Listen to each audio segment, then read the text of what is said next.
এক একটা নেক আমল হাজার কোটি, তাম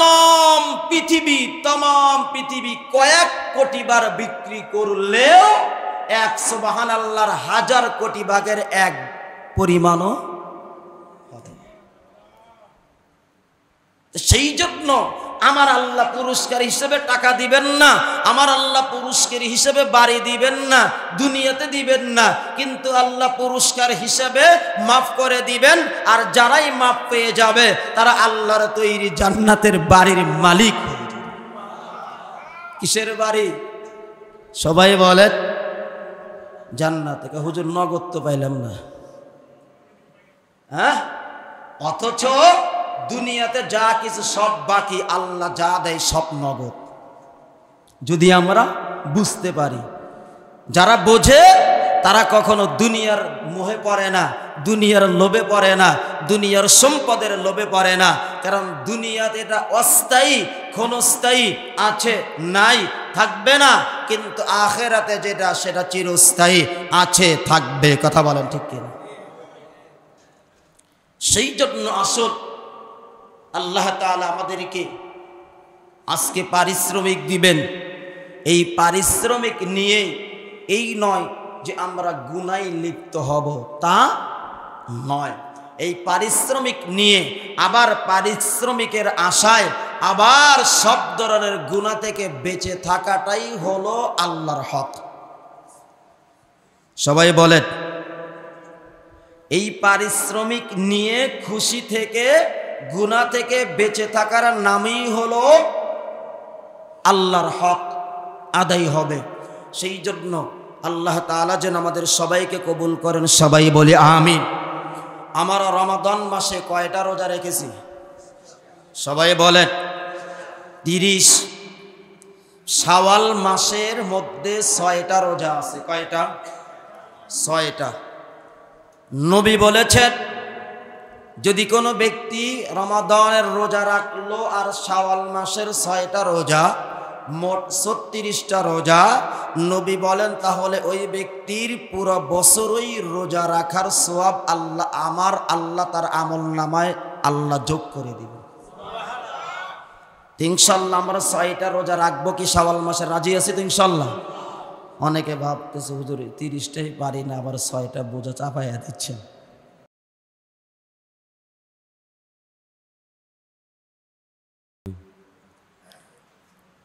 সমস্ত প্রশংসা ওই মহান আল্লাহ তাআলার দরবারে যে আল্লাহ রাব্বুল আলামিন দয়া করে, মায়া করে, অনুগ্রহ করে আমাকে আপনাদেরকে দীর্ঘ একটি বৎসরের পর আবার আল্লাহ তাআলা ঈদুল ফিতর এর নামাজ আদায়ের উদ্দেশ্যে আল্লাহ তাআলার ঘর মসজিদ ঈদগাহে যে আল্লাহ তাআলা আমাদেরকে পৌঁছিয়ে দিয়েছেন, সেজন্য সবাই ওই রব্বে কারিমের দরবারে কালিমাতুশ শুকর আদায় করি। সবাই বলি আলহামদুলিল্লাহ। আমরা সামনের জায়গা গ্যাপগুলো পূরণ করে বসি। যার যার সামনে যে গ্যাপ আছে খালি জায়গা পূরণ করি। এক কাতার সামনে আসলে তার নেকির পাল্লার ওজন অনেক বেশি ভারী হয়ে যাবে। সামনের কোনো জায়গা ফাঁকা রাখবেন না।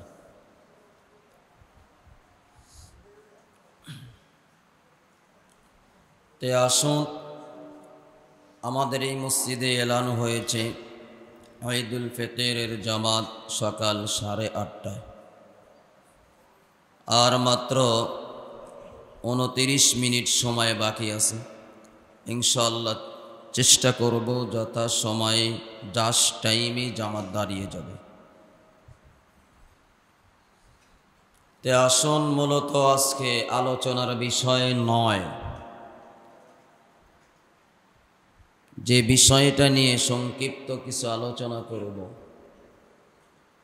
আলোচনা অনেক গুরুত্বপূর্ণ, তাৎপর্যপূর্ণ, জানার বিষয়। সেজন্য মন দিয়ে আলোচনাটা শোনার চেষ্টা করবেন। আমি আপনাদের খেদমতে কালামুল্লাহ শরীফের সূরাতুল বাকারার একটি আয়াতে কারিমা তেলাওয়াত করেছি। বিশ্বনবীর অসংখ্য হাদিসের মধ্য থেকে ছোট্ট একটি হাদিসের বাণী তেলাওয়াত করেছি। আল্লাহ তাআলা যদি চায় এই আয়াত এই হাদিসকে সামনে রেখে কিছু আলোচনা করব। সবাই শোনার চেষ্টা করব, আমল করার চেষ্টা করব। মসজিদের মাসআলা হলো যে মসজিদে আগে আসবে, সামনের কাতারে সে বসবে। মসজিদ কখনো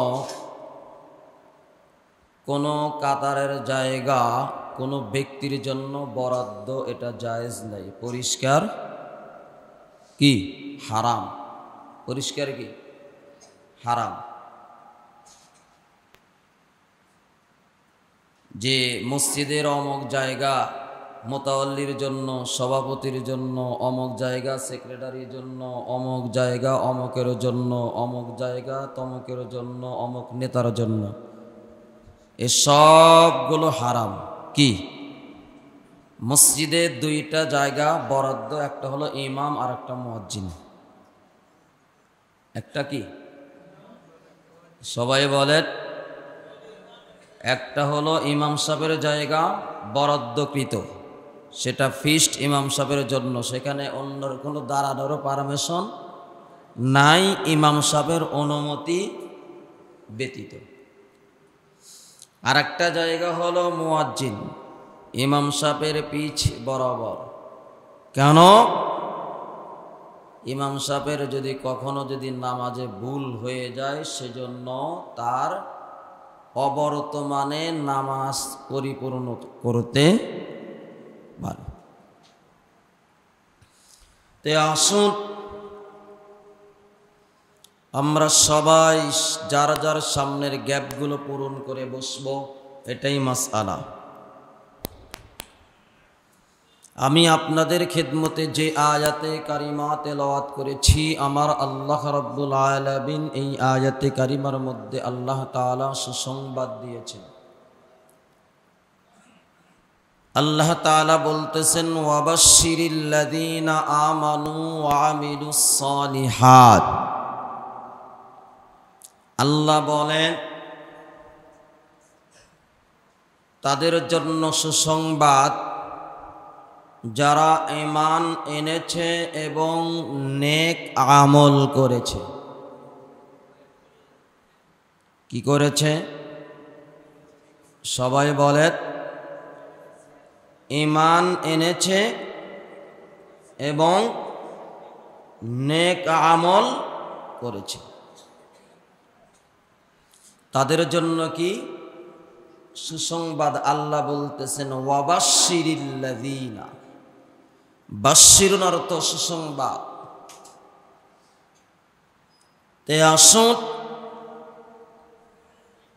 আমরা যারা রমাদান মাসে রোজা রেখেছি, অবশ্যই এটা নেক আমল।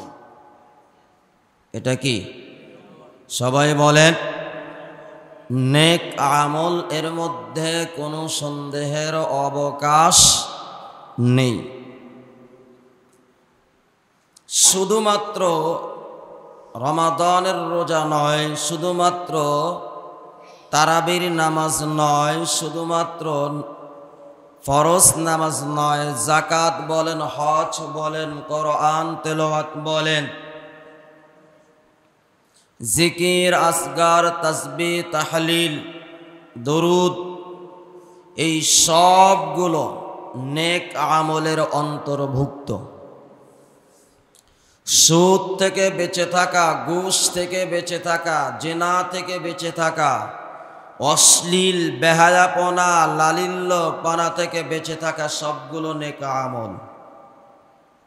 মিথ্যা কথা থেকে বেঁচে থাকা, গীবত থেকে বেঁচে থাকা, শিকায়েত থেকে বেঁচে থাকা, আমানতের খেয়ানত থেকে বেঁচে থাকা, এই সবগুলো নেক আমলের অন্তর্ভুক্ত। প্রতিবেশীর হক নষ্ট করা থেকে বেঁচে থাকা, ছেলে সন্তানদের হক নষ্ট করা থেকে বেঁচে থাকা, ভাই বোনদের হক নষ্ট করা থেকে বেঁচে থাকা, স্ত্রীর হক নষ্ট করা থেকে বেঁচে থাকা, সবগুলো নেক আমলের, সবাই বলেন না কেন, কিসের অন্তর্ভুক্ত? নেক আমলের অন্তর্ভুক্ত। দেশের সম্পদ নষ্ট করা থেকে বেঁচে থাকা, মুসলমানদের সম্পদ নষ্ট করা থেকে বেঁচে থাকা নেক আমলের অন্তর্ভুক্ত। হায়াতের জিন্দিগি, এই হায়াতের জিন্দিগির সময়গুলোর মধ্যে গুনাহ থেকে বেঁচে থাকা নেক আমলের অন্তর্ভুক্ত। তাহলে আসুন, আল্লাহ তাআলা বলতেছেন যারা নেক আমল করবে তাদের জন্য সুসংবাদ। কিসের সুসংবাদ? জান্নাতের সুসংবাদ। কিসের? ওয়াবাশশিরিল্লাযীনা আমানু ওয়া আমিলুস সালিহাত। আল্লাহ রাব্বুল আলামিন বলেন, যারা নেক আমল করবে, ঈমান আনবে এবং নেক আমল করবে তাদের জন্য জান্নাতের সুসংবাদ। জোরে বলেন না সুবহানাল্লাহ। আন্না লাহুম জান্নাত, তাদের জন্য জান্নাতের সুসংবাদ দিয়েছেন আমার আল্লাহ। এমন জান্নাত আল্লাহ বলতেছেন তাজরি মিন তাহতিহাল আনহার, যেই জান্নাতের মধ্যে তাদের জন্য আমার আল্লাহ পানির ঝর্ণা সরবরাহ করে রেখে দিয়েছে। আমার আল্লাহ পানির ব্যবস্থা করে রেখে দিয়েছে, এমন জান্নাতের সুসংবাদ। জোরে বলেন না সুবহানাল্লাহ। পানির, মনে মনে ভাবতেছেন পানির সুসংবাদ, অসুবিধা কিসের? পানি তো সাধারণ জিনিস, কিন্তু পানি যে কত দামি জিনিস, কত মূল্যবান, যদি আমরা কখনো ওই পানির অভাবে পড়ি তখন আমরা এই বিষয়টা বুঝতে পারি। কথা বলেন ঠিক? শুধু তাই নয়, আল্লাহ বলতেছেন কুল্লামা রুসিকু মিনহা মিন সামারাতির রিজকা, এমন জান্নাত তাদের জন্য সেখানে বিভিন্ন রকমের ফল ফলাদির ব্যবস্থা করে রেখে দিয়েছেন। কিসের? এই যে ফল ফলাদির কথা বললাম, আপনারা তো সুবহানাল্লাহ বললেন না। যদি বলতাম একবার সুবহানাল্লাহ বললেন নগদ 10,000 করে টাকা, কে সুবহানাল্লাহ বলতেন না? হাত তোলেন তো, হাত তোলেন তো আপনারা। অথচ এই যে ফল ফলাদের কথা, ইফতারের সময় ফল 2টা বেশি দিলে বিবির উপরে খুশি হয়, মাইয়ার উপরেও খুশি হয়। কথা বলেন না কেন? খুশি হয় কি হয় না? আর আল্লাহ ফলের কথা বলতেছেন, বিভিন্ন হাজার রকমের ফলের কথা, অথচ মুখ দিয়ে সুবহানাল্লাহ নাই। জোরে বলেন না সুবহানাল্লাহ। একবার ইখলাসের সাথে সুবহানাল্লাহ বললে আসমান এবং জমিনের ফাঁকা জায়গাটা আল্লাহ নেকি দিয়ে ভরে দেন। সে সুবহানাল্লাহ বলতে পারেন না। কত পোড়া কপালা হয়ে গেছে আমরা। আল্লাহ বলতেছেন আন্না লাহুম জান্নাতিন তাজরি মিন তাহতিহাল আনহার কুল্লামা রুজিকু মিনহা মিন সামারাতির রিজকা, তাদের খাবার হিসাবে আমার আল্লাহ অসংখ্য রকমের ফল ফলাদির ব্যবস্থা করে রেখে দিয়েছেন। জোরে বলেন না সুবহানাল্লাহ। তো সেই জান্নাত আল্লাহ আমাদেরকে দিবেন, পরের আলোচনা করার সময় নাই, সেদিকে যাব না। যেহেতু আমরা ইফতারের সময় ফল ফলাদি বেশি খেয়েছি।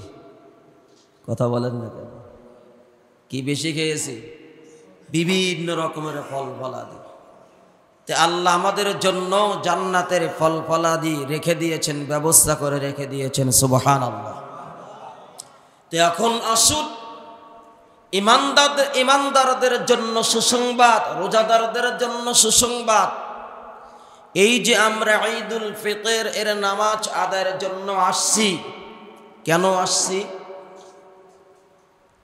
বলেন তো কেন আসছি?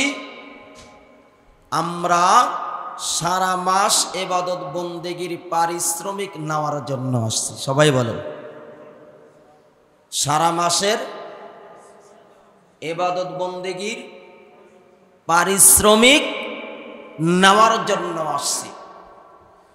আপনাদের কাছে জানতে চাই, আপনারা অনেকেই চাকরি করেন, জব করেন, কোম্পানি বলেন, যেটাই বলেন, গভর্নমেন্টের বলেন, আপনার চাকরির স্যালারি, বেতন মাসের শুরুতে দেওয়া হয় নাকি শেষে দেয়?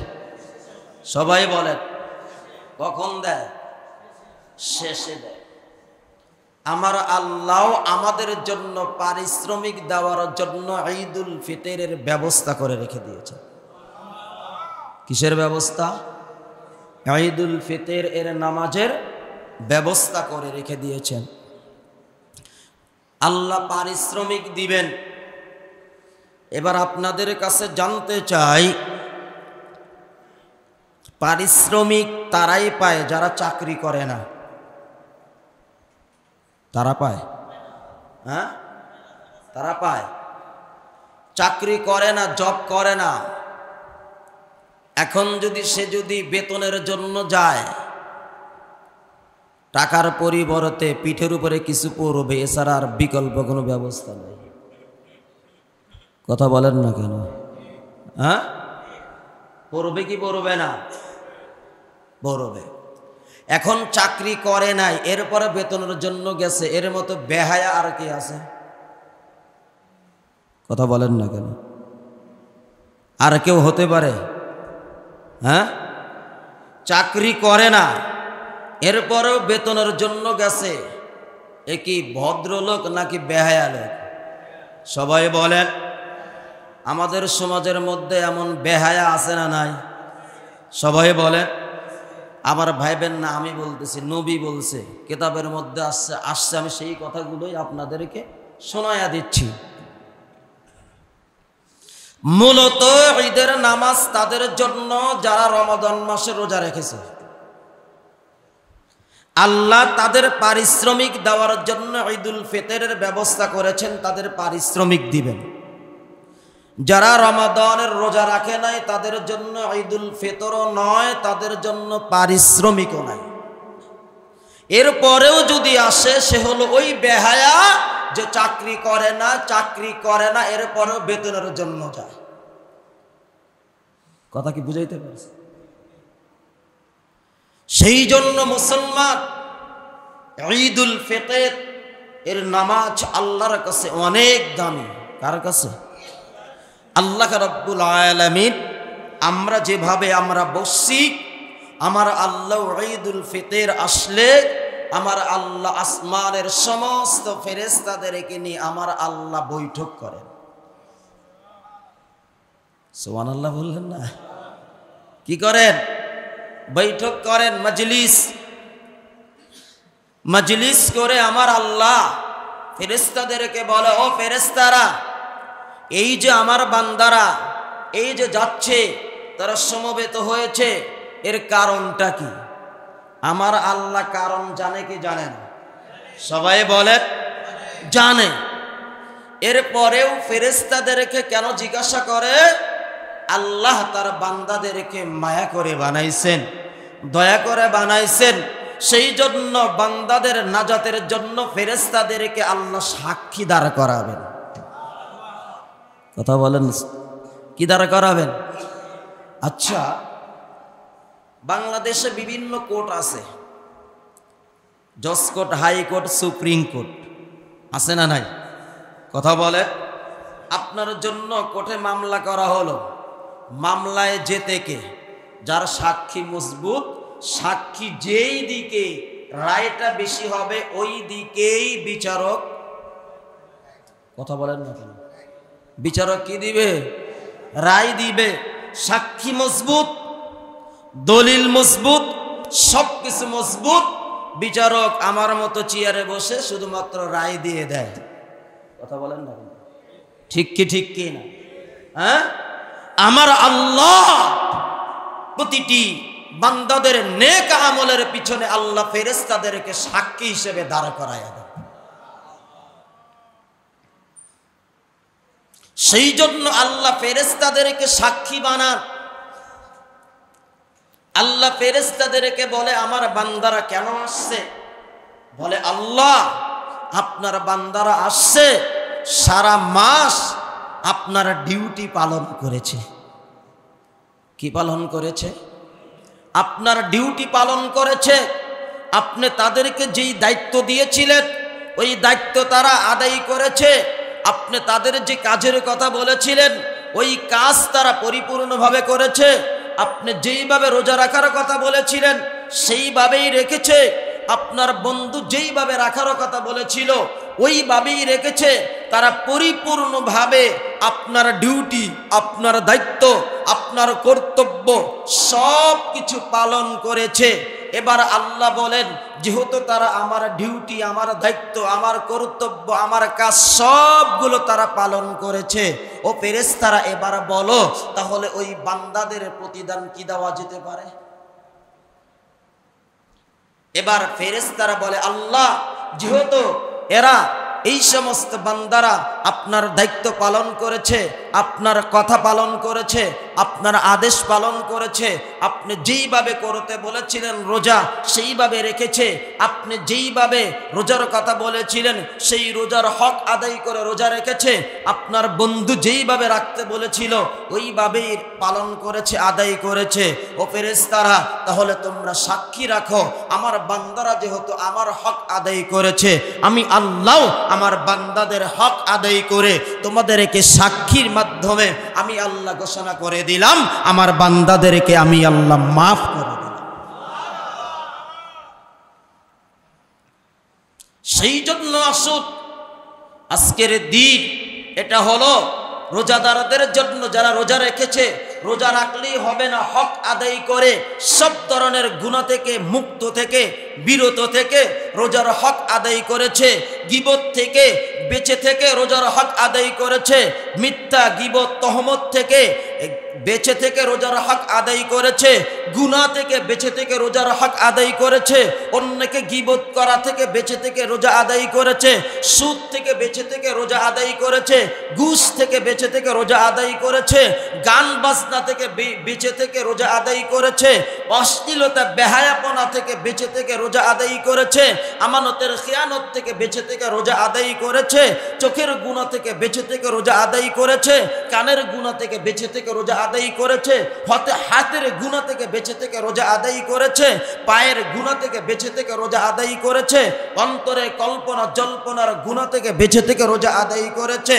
সব ধরনের গুনাহ থেকে বেঁচে থেকে যারা রোজা আদায় করেছে আমার আল্লাহ তাদের প্রতিদান দেওয়ার জন্যই আমাদেরকে ডেকে ঈদগাহে এনে বসাইছে। জোরে বলেন সুবহানাল্লাহ। সেই জন্য মুসলমান আমরা আল্লাহর কাছ থেকে বেতন নেওয়ার জন্য আসছি। আমরা আল্লাহর কাছ থেকে বেতন নেওয়ার জন্য আসছি। সেই জন্য আমার আল্লাহ আমাদেরকে বেতন দিবেন, আমাদেরকে আমার আল্লাহ পুরস্কার দিবেন। সেই জন্য যেন আমরাও যেন আল্লাহর বেতন পেয়েও খুশি হয়ে যাবে ইনশাআল্লাহ। কি খুশি হব না আল্লাহর বেতন পেয়ে? কে বেতন দিবে? সবাই বলেন। মনে মনে ভাবতেছেন বেতন হিসেবে যে 2-4-10 কোটি টাকা দিত তাহলে তো ঢাকা শহরতে বাড়ি করতে পারতাম। হ্যাঁ, আমরা তো অনেকেই টাকার লোভী, সম্পদের লোভী। কথা বোঝেন নাই? কিসের লোভী? কিন্তু সম্পদের চেয়ে 1000 কোটি গুণ বেশি দামি হলো এক একটা নেক আমল। এক একটা নেক আমল 1000 কোটি। তাম পৃথিবী কয়েক কোটি বার বিক্রি করলেও এক সুবহানাল্লাহর 1000 কোটি ভাগের এক পরিমাণও হবে। সেই জন্য আমার আল্লাহ পুরস্কার হিসেবে টাকা দিবেন না, আমার আল্লাহ পুরস্কার হিসেবে বাড়ি দিবেন না, দুনিয়াতে দিবেন না, কিন্তু আল্লাহ পুরস্কার হিসেবে মাফ করে দিবেন। আর যারাই মাফ পেয়ে যাবে তারা আল্লাহর তৈরি জান্নাতের বাড়ির মালিক হয়ে যাবে। কিসের বাড়ি? সবাই বলেন জান্নাত। হুজুর নগদ তো পাইলাম না। হ্যাঁ, অথচ দুনিয়াতে যা কিছু সব বাকি, আল্লাহ যা দেয় সব নগদ। যদি আমরা বুঝতে পারি। যারা বোঝে তারা কখনো দুনিয়ার মোহে পড়ে না, দুনিয়ার লোভে পড়ে না, দুনিয়ার সম্পদের লোভে পড়ে না। কারণ দুনিয়াতে এটা অস্থায়ী, ক্ষণস্থায়ী, আছে নাই, থাকবে না। কিন্তু আখেরাতে যেটা সেটা চিরস্থায়ী, আছে, থাকবে। কথা বলেন ঠিক কিনা? সেই জন্য আসল আল্লাহ তাআলা আমাদেরকে আজকে পারিশ্রমিক দিবেন।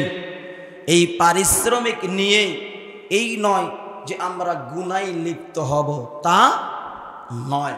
এই পারিশ্রমিক নিয়ে আবার পারিশ্রমিকের আশায় আবার সব ধরনের গুনাহ থেকে বেঁচে থাকাটাই হলো আল্লাহর হক। সবাই বলেন, এই পারিশ্রমিক নিয়ে খুশি থেকে গুনাহ থেকে বেঁচে থাকার নামই হলো আল্লাহর হক আদায় হবে। সেই জন্য আল্লাহ তাআলা যেন আমাদের সবাইকে কবুল করেন, সবাই বলি আমিন। আমরা রমাদান মাসে কয়টা রোজা রেখেছি? সবাই বলেন 30। শাওয়াল মাসের মধ্যে 6টা রোজা আছে। কয়টা? 6টা। নবী বলেছেন, যদি কোনো ব্যক্তি রমাদানের রোজা রাখলো আর শাওয়াল মাসের 6টা রোজা, মোট 36টা রোজা, নবী বলেন তাহলে ওই ব্যক্তির পুরো বছরই রোজা রাখার সওয়াব আল্লাহ তার আমল নামায় আল্লাহ যোগ করে দিবেন। ইনশাআল্লাহ আমরা 6টা রোজা রাখবো কি শাওয়াল মাসে? রাজি আছি তো ইনশাআল্লাহ? অনেকে ভাবতেছে হুজুর 30টাই পারি না, আবার 6টা বোঝা চাপাইয়া দিচ্ছেন। আমরা ইনশাআল্লাহ সবাই পাক্কা ওয়াদা, শাওয়াল মাসের 6টা রোজা যেন ছুটে না যায়। আগামীকাল থেকে ইচ্ছে করলে রাখতে পারবেন, ভালো হবে। আগামীকাল বা 2 দিন পরে থেকেই, কারণ যেহেতু এখন রোজা রাখার 1 মাস রোজা রাখার এখন অভ্যস্তর মতো হয়ে গিয়েছি, তাহলে এখন রাখলে অতটুকু কষ্ট হবে না। কিন্তু আবার যদি পরে রাখে তাহলে দেখা যায় আবার একটু নতুন করে কিছু কষ্ট হওয়ার সম্ভাবনা কি থাকতে পারে কি পারে না? পারে। সেই জন্য যদ্দূর সম্ভব আমরা খুব তাড়াতাড়ি ইনশাআল্লাহ এই শাওয়াল মাসের 6টা রোজা ইনশাআল্লাহ সবাই আদায় করব। রাজি আছে তো ইনশাআল্লাহ? সেই জন্য নবী বলেছেন রোজার সাথে, রোজার সাথেই নবী বলেছেন মাঝখানে শুধুমাত্র ঈদুল ফিতর এই একটা দিন বিরত রেখে ইনশাআল্লাহ আমরা রাখার চেষ্টা করব। আল্লাহ তাআলা যেন আমাদের সবাইকে শাওয়াল মাসের 6টা রোজা রাখার তৌফিক আল্লাহ দান করেন, সবাই বলি আমিন। ইনশাআল্লাহ আসুন এখন নামাজের নিয়মটা বলে দিই, এরপর ইনশাআল্লাহ আমরা দাঁড়ায়া যাব। যেহেতু আমাদের মসজিদে ঘোষণা হয়েছে সকাল 8:30টায় ঈদের জামাত, তাই আসুন। এটা ওয়াজিব নামাজ। কি নামাজ? ওয়াজিব। 6 তাকবীরে আদায় তাকবীরগুলো অবশ্যই আমরা আদায় করব। তাকবীরগুলো অবশ্যই আমরা আদায় করব। আমার দিকে খেয়াল করেন সবাই। ইমাম সাহেব প্রথমে আল্লাহু আকবার বলবে, এটাকে বলা হয় তাকবীরে তাহরিমা। আল্লাহু আকবার বলা ফরজ। এই তাকবীরটা কি? ফরজ। এরপরে যত তাকবীর আছে সবগুলো হলো সুন্নাত। এই তাকবীর যদি কেহ না দেয় তাহলে তার নামাজ কবুল হবে না। আপনারাও যদি এই তাকবীর দিতে ভুলে যান তাহলে আপনাদের কোনো নামাজ হবে না। ইমাম সাহেবের পিছনে যদি কোনো মুসল্লির যদি ফরজ ছুটে যায় তাহলে ওই মুসল্লির নামাজ হবে না। কিন্তু ইমাম সাহেবের পিছনে জামাতে নামাজ পড়তেছেন, যদি কোনো মুসল্লির ওয়াজিব ছুটে যায় নামাজ হয়ে যাবে, কিন্তু ফরজ ছুটে গেলে নামাজ হবে না।